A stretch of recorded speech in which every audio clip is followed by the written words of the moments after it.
Good afternoon and welcome to week 34 of training a miler for Dragon's Back 2025 in September. Here with Jenny, my wife. I'm just doing a 3 miler. So coming up in this episode, which is a very short episode, it'll be why I haven't run for a week, because this is Saturday and I start my training week on a Monday, as you know, anybody who watches it regularly. So yeah, coming up I'll explain why it's been a non-running week and what's going on and what the plans are, and I'll debrief the Chester GB Ultras, but I'll do that on my run tomorrow. So bye for now, we're just enjoying the sunshine.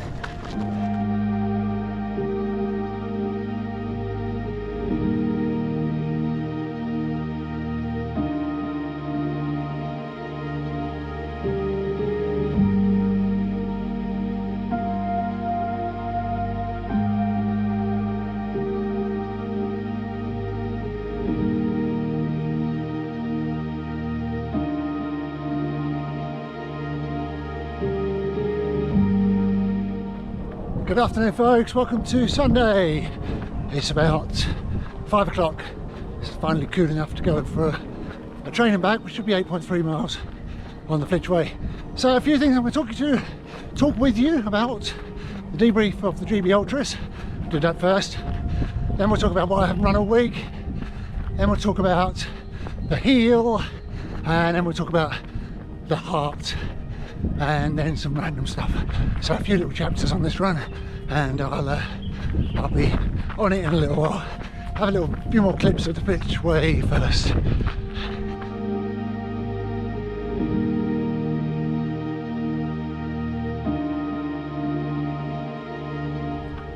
So first of all, GB Ultras 50-mile Pennine barrier last Saturday.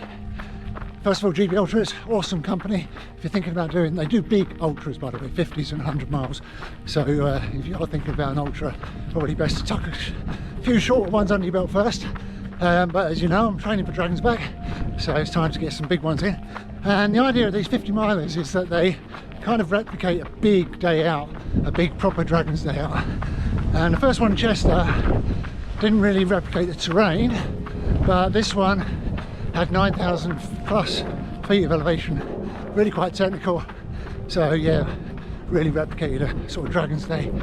And I went through 45 miles in about, I want to say something like 11 and a half hours, which, you know, 45 is probably the longest Dragon's Days.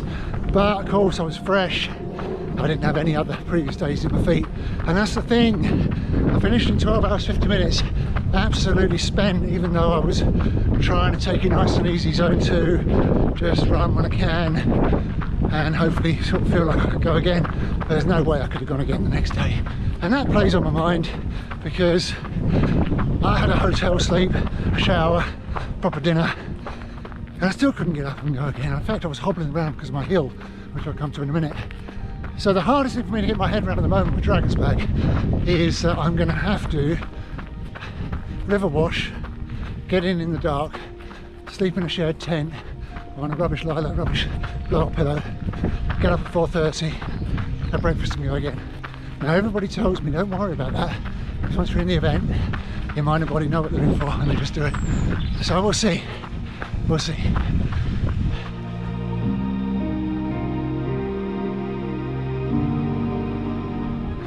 So next up on this short video for this week, let's say a massive thank you, because we now have 93 subscribers, which is really nice, and quite a few people comment now, and the comments, I can't tell you how much a comment means, especially if it's an inspiring one.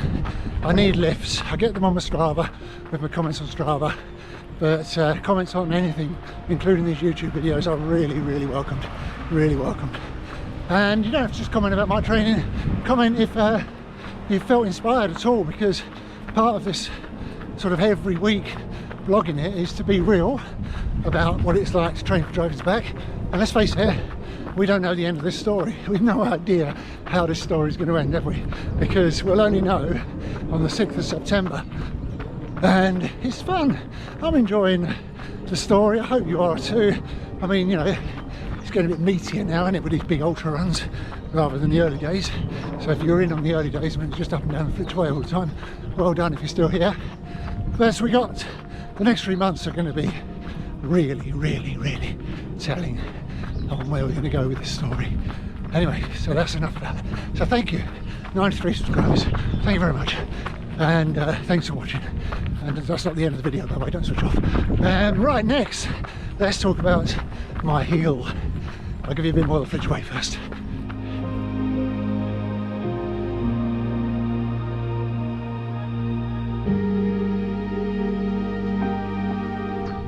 So those of you who have been watching over the last 8 weeks will know that my left heel has been the biggest problem, and I've had dry needle, acupuncture, physiotherapy, self-massage, prayer, all sorts of things.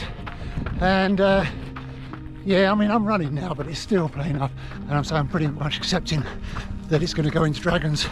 But the problem is, after that 50, oh my goodness, I could not walk on it, and I don't know how I'm going to limp around camp for my breakfast and my dinner and then get up and go again. I'm just hoping that limping around camp doesn't mean that it won't do its usual warm-up after half a mile and we'll be good to go. And even when it started playing up after mile 8 on that 50, pain never got any worse. It was just annoying. Every time I hit uneven ground, you couldn't push off, so you always, well, you could push off, but it's so painful, so you're just always cautious and knew your left foot was there, whereas the right foot, trouble-free. But that's 50% good news, isn't it? Right foot trouble-free, that's all right. Anyway, why haven't I run all week?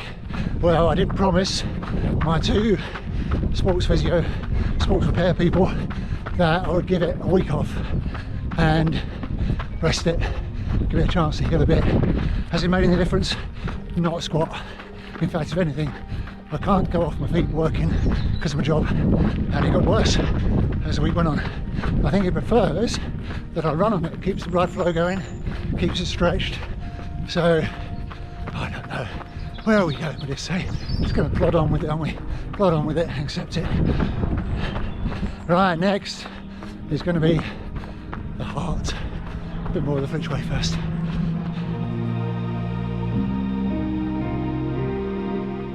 So yeah,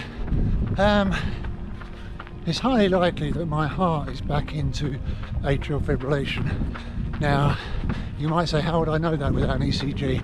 Well, when you've had, like all my life, arrhythmia problems, you kind of know. You feel very unsettled, trouble breathing, your pulse is all over the place at rest, ranging from 48 to 90, just jumping whenever it feels like it.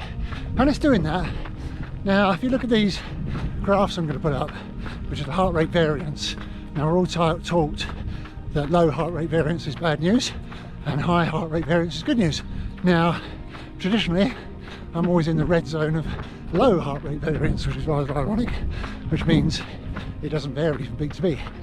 And that usually means you're overtraining, can't cope with stress, all sorts of things. Anyway, high HRV means, yeah, you're recovering well and in good shape. Not in my case. Look at these graphs. After the chest of 50, the heart rate variance just suddenly over a few days went through the roof. So I reckon I went into AF, atrial fibrillation is, then. And that would account for why the Orion 15 was such an awful run.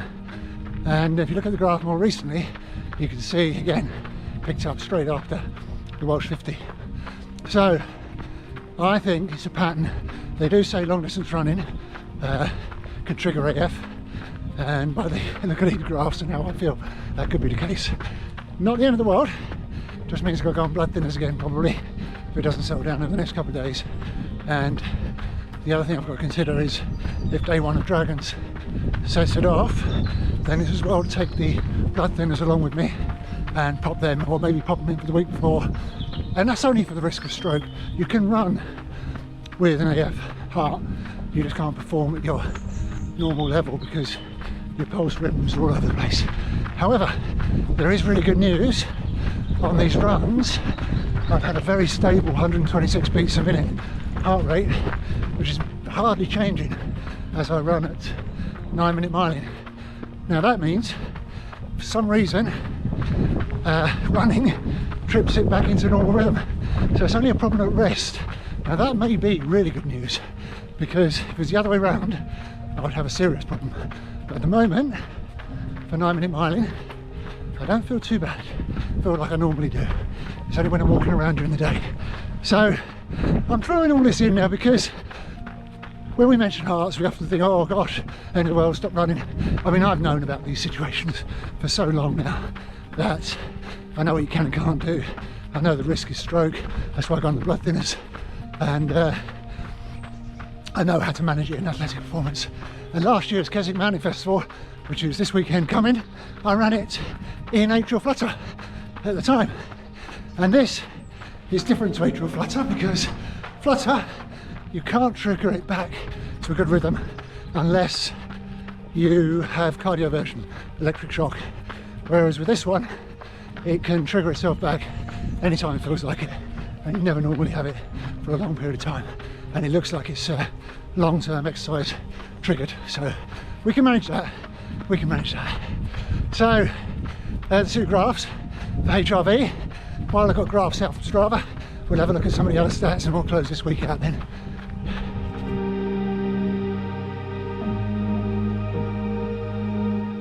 This part of the Flitch Way was the awful surface, but they've put a lovely dusty light surface on it now and it's very level. Massive improvement, which is really good news. So the other stats I'm going to put up is just to show the effects of a week off your feet really. Didn't do any strength work either because I've been absolutely exhausted this week. Just doing my gardening job has been enough, to be fair. And as you can see, the old VO2 max taking a tumble.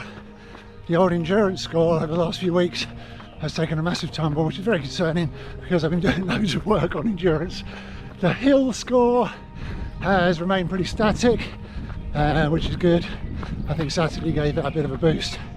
And if we're thinking about general stuff, as I say, Strava or Garmin is telling me I'm detraining, which I do feel like I am.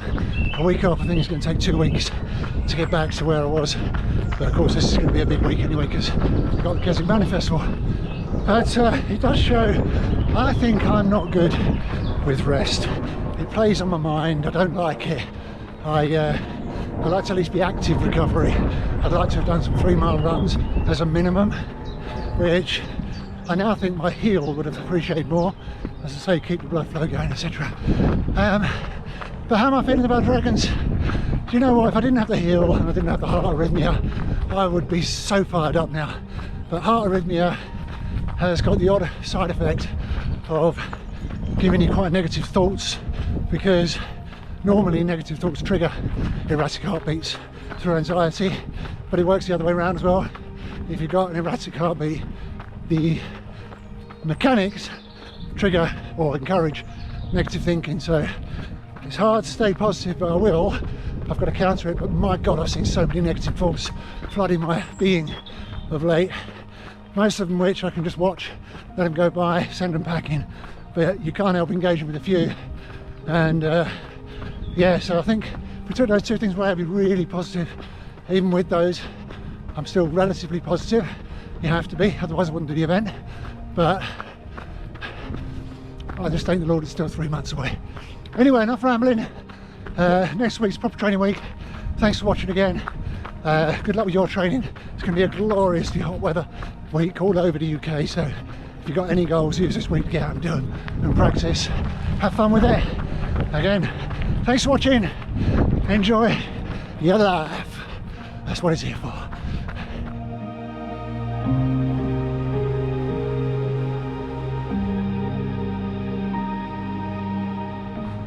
I'm back. Didn't expect me back that quick, did you? I've got to give you an update on the heart situation actually. It's there's something really strange going on, because earlier on in this run I said it was stable at 123 for 9 minutes 45 miling, which sometimes you'd expect if you're really fit, but as the run's progressed I've notched the pace up a little bit, but the heart rate just will not move from 123. So I thought I'd test it and see if I notched the pace and notched the pace and notched the pace, and I got down to 650s and I couldn't maintain that for long, only 2 minutes, and the heart rate did not budge above 124. So there's obviously some sort of AV node blockage going on where it's regulating the max heart rate to 124. Now in one regard that could be a superpower for Dragon's Back, because there is no way you can actually physically leave zone 2, so it's like your perfect pacemaker for the event. However, I do want to leave zone 2, maybe into zone 3 on some of the road sections, just to make up the time I'll lose on other bits. So not ideal. I'm gonna have to get this checked out, and I don't want to, because there's always so much faffing. But we've got to see where this goes. But yeah, 124 max, no matter what effort put in, is a little bit strange. Never mind. Anyway, this really is goodbye for now, and I will see you next week. I'm not coming back. No more commentary this week. This is it. Goodbye.